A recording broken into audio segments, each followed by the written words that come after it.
बीएमसीचे निकाल पाहिलेले आहेत. दिल्लीमध्ये आता सर्वच महत्वाचे भाजपचे नेते आलेले आहेत. आपण पाहतो की मुंबईचे भाजपचे नेते की दिल्लीमध्ये आलेले आहेत. नवीन राष्ट्रीय अध्यक्ष मिळत आहेत. काय अगोदर मला सांगा की नाही, आम्हाला आनंद आहे. एक तरुण तडफदार अशा प्रकारचा अध्यक्ष भारतीय जनता पार्टीला ताकदीनं पुढे नेण्याचं काम करणार आहे.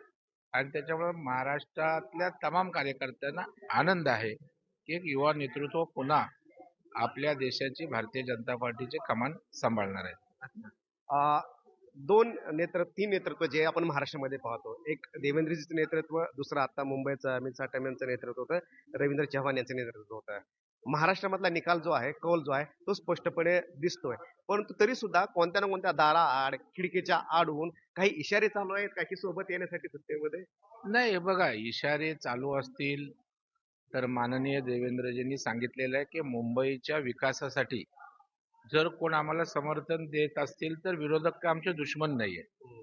राजकीय निवडणुका होतात, परंतु मुंबई शहराच्या विकासासाठी कोण समर्थन देत असेल, सपोर्ट करत असेल तर नाकारायचं काहीच कारण नाही. परंतु मला जे वाटतं की आता आमची महायुतीची एकत्रित मेजॉरिटी होते. शिंदे साहेब, शेवटी आम्ही महायुती म्हणून लढलो. आम्ही आणि शिंदे साहेबांनी एकत्रितपणे निवडणुका लढवल्या आणि त्याच्यामुळे आता कुठलंही असं कारण नाही की शिंदे साहेब नसणार आहेत तर मग दुसरा काही पर्याय आहे का. सध्या तरी अशा प्रकारची काही स्थिती आहे असं वाटत नाही. पण ताई, संजय राऊत ज्या पद्धतीने कौतुक करतायत की जे ग्रँड वेलकम झालं बाहेर देवेंद्रजींचं, ते आता दिल्लीकडे कूच करतायत, तर हे असं एक कौतुकाचे अचानक शब्द जे आहेत ते कसं काय आलेले आहेत आता? नाही, संजय राऊत जे आहेत ते काय म्हणतात त्याला, त्यांना काही बेसच नाहीये. कडव्यासारखे बिनबुडाचे. आणि देवेंद्रजींचं कर्तृत्व फार मोठं आहे. देवेंद्रजींचं नेतृत्व फार मोठं आहे, जे महाराष्ट्राने मान्य केलेलं आहे. आणि संजय राऊतांना उशिरा उपरती होते असं म्हटलं तर ते काही चुकीचं ठरणार नाही. परंतु फोनाफोनी चालू आहे म्हणे, मातोश्रीवरून वारंवार देवेंद्रजींशी संपर्क साधला जातोय म्हणे. एक वेळ अशी होती की देवेंद्रजीसाठी उद्धवजीचे फोन स्विच ऑफ होते. कुठेतरी मी ऐकलं होतं कुठले आमचे दरवाजे उघडे आणि बंद. ते मला वाटतं आमच्या प्रवीण भाऊंनी चांगलं उत्तर दिलं होतं की दरवाजा उघडायची आम्ही कधी वाटच बघितली नव्हती किंवा तुमच्या दारातही कोण आलं नव्हतं. आता काय चाललंय मला माहित नाहीये.